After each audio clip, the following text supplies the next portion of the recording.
मेरा पेन ये हो गया। बाकी ये जो होता है ये ऊपर नीचे करने के लिए होता है, ठीक है। अब मान लीजिए कि ऐसे कर रहे हैं और ये फटाक से नीचे अपने आप ही आया है, ठीक है। जैसे इसको मैंने ऊपर किया और यहाँ से इसको ऐसे कर रहे हैं तो ये अपने आप ही नीचे आ जाता है। तो इसके साइड में दो नटें हुए, इसको थोड़ा सा टाइट कर दीजिए, अब ये ऊपर टाइट हो जाएगा। ये इसके लिए हो गया।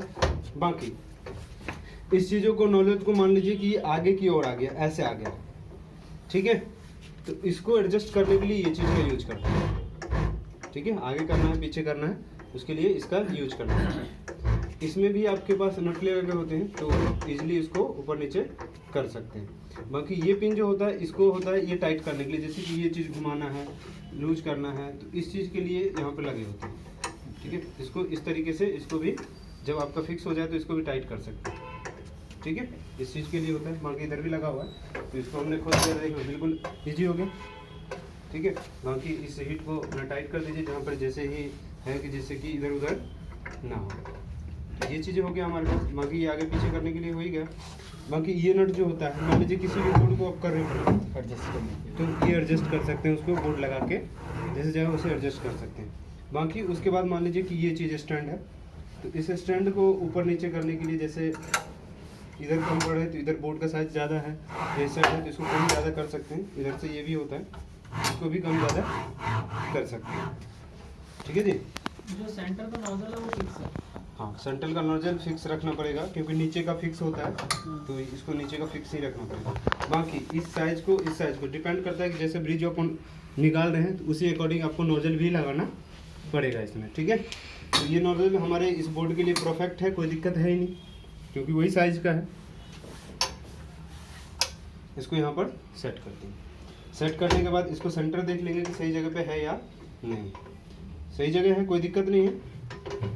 तो यहाँ से बोर्ड को लेंगे, बोर्ड को यानी इस तरीके से अगर फिट किया जाए तो चिप निकालने में आसानी होगी, ठीक है। या इस तरीके से फिट करते हैं तो बोर्ड को निकालने में थोड़ा दिक्कत होगा क्योंकि आपको जगह देख के उसके बाद ही लगाना पड़ेगा कि जिससे कि आपको ही परेशानी ना हो। जब ब्रिज निकाल रहे हो तो इजीली निकाल पाओ आप उस चीज़ में।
ठीक है,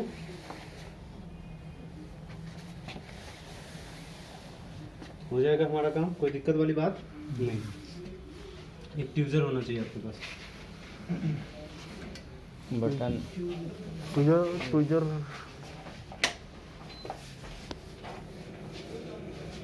एक से होगा, 2 से होगा, एक ही से काम होगा। इसके अब ये जो होता है ये बटन दे रखा है, इसके लाइट के लिए दे रखा है, ठीक है। चला लीजिए। तो अगर इसको देखना है तो इसे लाइट जला दीजिए, देख लीजिए, कोई दिक्कत वाली बात नहीं, ठीक है।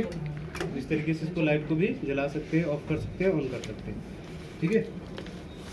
हमारे लाइट यहाँ पे जला लेते हैं, अगर आपको इच्छा हो तो नहीं भी जला सकते हैं, वो आपके ऊपर डिपेंड करता है, ठीक है। देन उसके बाद यहाँ पर एक पासवर्ड हमने लगा रखा है तो इसमें पासवर्ड टाइप करेंगे और ओके करेंगे। ओके करने के बाद यहाँ पर चलना है अपन को करंट डेटा पे, क्योंकि कंपनी से जब आप वीजे मशीन लेंगे तो वो कुछ टेम्परेचर आपको सेट करके देगा। बाकी खुद को डिपेंड करता है कि जैसे आप काम कर रहे हैं, हर एक बोर्ड का अलग अलग टेम्परेचर होता है जो कि अलग अलग जगह पे आपको सेट करना पड़ेगा, ठीक है जी। तो यहाँ पर देखिए, यहाँ पर लिखा हुआ है टॉप टेम्परेचर, यानी टॉप यानी ये वाला जो टॉप इसी को बोलते हैं, यानी टॉप का जो टेम्परेचर है अब यहाँ पर जो है 60.0 क्या है 60.0 यानी टाइमिंग यानी 5 सेकंड के अंदर 60% क्या करेगा इसका टेम्परेचर होगा कितना होगा 60% होगा। देन उसके बाद 180 यानी 35 सेकंड में ठीक है।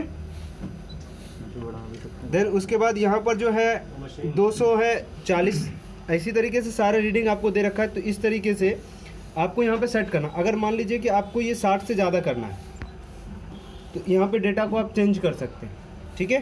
तो फिलहाल मैं इस ब्रिज को निकाल रहा हूँ, उसके लिए परफेक्ट है एसओसी वीजे के लिए सब अच्छे से हमने टेम्परेचर को सेट कर रखा है, इसमें कुछ चेंजिंग करने की जरूरत नहीं। कितना करना पड़ेगा सर टेम्परेचर? अभी क्या बता रहा हूँ मैं, आपने तो बोला इसका अभी फोटो खींचो। रिकॉर्डिंग किया बट कितना करना पड़ेगा? ये हमारे एसओसी में भी काम करता है और एसओसी में इसलिए स्टैंडर्ड हमने इसको फिक्स कर रखा है। तो ये सारे जो है आपके पास स्टैंडर्ड जो है इसका टेम्परेचर स्पीड वगैरह सारी चीज़ें मैंने इस पे सेट कर रखी है। यानी आपके पास चाहे मोबाइल का निकालो किसी चीज़ का भी निकालो सभी का इस पे आपको निकल जाएगा।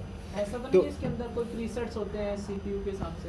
नहीं ऐसा कुछ नहीं है कि आप उसको चेक करते रहना पड़ता है कि कितना हुआ कितना नहीं हुआ। तो उस दौरान अगर निकल रहा है तो उस टाइम निकाल सकते हैं आप, ज़्यादा देर हीट करके छोड़ना भी नहीं है। तो वो तो टारगेट है लास्ट 265 पे चला जाएगा तो ये टारगेट इसका कंप्लीट हो जाएगा। उस समय तक अगर आपका ब्रिज नहीं निकला तो इसका मतलब उसके बाद मशीन जो है अपने आप ही ऑफ हो जाएगा, उसके बाद कूलिंग करना स्टार्ट कर देगा ठीक है। अगर इतना पे नहीं निकल रहा है तो आपको हीट को क्या करना होगा, सभी का बढ़ाना पड़ेगा थोड़ा थोड़ा, सभी को बढ़ा दें। कितना झेल लेती है टेम्परेचर जो है आपके पास 265 तक सही चलेगा ठीक है, 300 तक सही चल जाएगा, लेकिन इसको 400-500 दे देंगे तो ये खराब होगा ठीक है। तो उससे ज़्यादा आपको नहीं देना है क्योंकि हर एक बोर्ड का अपना एक टेम्परेचर होता है, ब्रिज का टेम्परेचर होता है। तो आपको देखना पड़ेगा कि कौन सा ब्रिज कितना टेम्परेचर सह लेता है, तो उतना ही आपको हीट देना है। कि उससे जितना हीट सहता है इसका मतलब ये नहीं कि उतना ही हीट दे दो आप, उससे कम ही देना है आपको ठीक है। मिलेगी डिटेल के इसके टेम्परेचर रेंज? हाँ बिल्कुल, जब आप विजय मशीन को खरीदोगे तो उसके साथ बुक मिलेगा और उसके साथ सारी चीज़ें एक्सप्लेन भी किया जाएगा। ये सीपीयू के नंबर से? सीपीयू के नंबर से ऐसा नहीं मिलेगा, आप गूगल करो सारी चीज़ें करो उससे देख सकते हो। मिनिमम हमें कितना रखना चाहिए? 265 यार कितने 265 पे आप एसओसी ब्रिज को भी निकाल सकते हैं और नॉर्थ को भी निकाल सकते हैं, साउथ को भी निकाल सकते हैं। ये जो साइज है आपके पास, जो टेम्परेचर हमने इसमें फिट किया है वो एक स्टैंडर्ड है जिससे कि आपका नॉर्थ भी निकल जाएगा, साउथ भी निकल जाएगा, एसओसी भी निकल जाएगा, जीएफएक्स जितने भी चिप होते हैं वो सारे चिप को यहाँ से निकाल सकते हैं ठीक है। देन उसके बाद यहाँ पर जो है हीटिंग स्पीड जो है यानी 2.0 के स्पीड में चलेगा, यानी ये स्पीड जो होगा 2.0 के स्पीड में ये चलेगा, यानी हीट जो बाहर करेगा वो 2.0 के स्पीड में करेगा। अगर आप इसको ज़्यादा कर देते हो यानी 4 कर दिया या 5 कर दिया, एसएमडी में देखते हैं ना हीट एयर का रहता है, उसको ज़्यादा अगर बढ़ा दोगे तो क्या होगा, नियर बाई जितने भी कंपोनेंट होंगे सब उड़ के चले जाएंगे। तो आपको ज़्यादा अगर एयर करेंगे तो इसके नियर बाई बहुत सारे कंपोनेंट होते हैं वो सारे निकल जाएंगे, जिस वजह से ज़्यादा स्पीड इस पर नहीं रखना है। चाहे एसओसी का बोर्ड निकाल रहे हो चाहे आप कोई सा भी निकालो तो जो स्पीड रखना है सबका इक्वल रखना है ठीक है। देन उसके बाद बॉटम टेम्परेचर है, यानी बॉटम टेम्परेचर यानी नीचे भी इसका हीटर लगा होता है। ऊपर तो हीटर देखा ही आपने, नीचे भी हीट होता है क्योंकि इसमें ऊपर और नीचे मिला के सब सारी चीज़ें मैंने कर रखा है। क्योंकि अगर नीचे से भी हीट देते हैं ऊपर से भी हीट देंगे तो ब्रिज क्या होगा, जल्दी निकल जाएगा। अब वही जो हीट आपने चेंज किया था वही हीट को आपको बॉटम टेम्परेचर में भी रखना है, यानी नीचे से भी वही हीट आपको मिलेगा ठीक है। देन उसके बाद नीचे का जो है आपके पास हीटिंग स्पीड, यानी उसको भी जो आपने टॉप टेम्परेचर का हीट सेट किया था स्पीड कि कितने स्पीड में हीट करेगा उतना ही नीचे वाला भी आपको करना है।